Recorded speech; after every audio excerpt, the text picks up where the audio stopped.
safety. Yes, I know it's a necessary evil. We've inherited the Australian model of health and safety law, and it's quite significant. We haven't felt the brunt of it yet, but taking from the Australian experience, it's going to be fairly hefty and it's going to hurt a lot of small employers. Now, what's it really all about?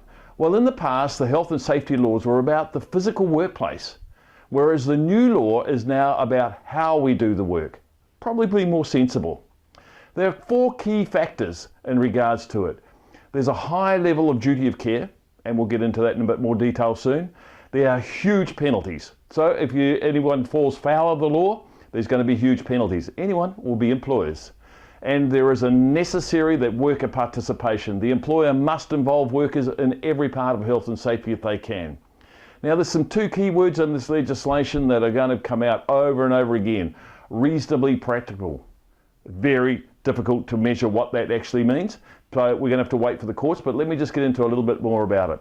Now, let's first start off with worker participation. The question is, are workers required to participate in health and safety spending? Now, that'll horrify some employers. Good question though.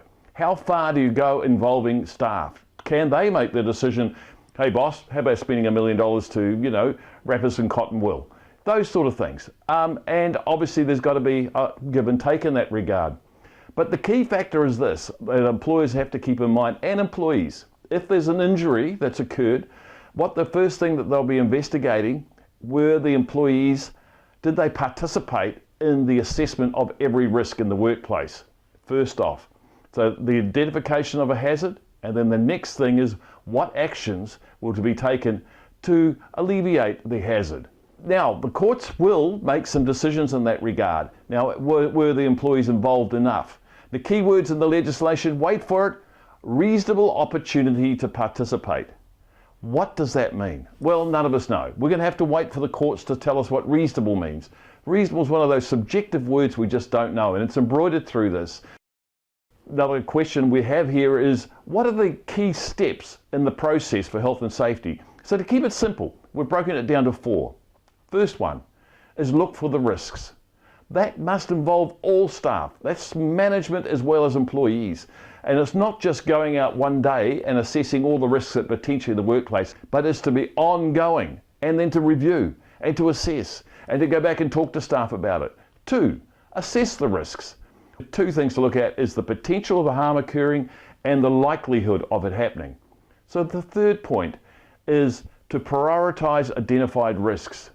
So what you've got to do is to identify significant risk as opposed to less significant risk.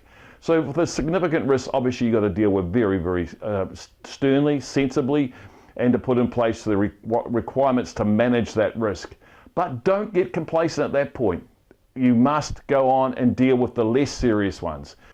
Now, the next part is to manage the risk. The 4th point is, how do you manage a potential risk? Can it be eliminated? Ideally, that'd be nice, just to do away with it. This is where that key word comes in. What's reasonably practical? That's a very important word that you're going to have to be interpreted by the courts. So if it can't be eliminated, what's next? And that is to minimize the risk.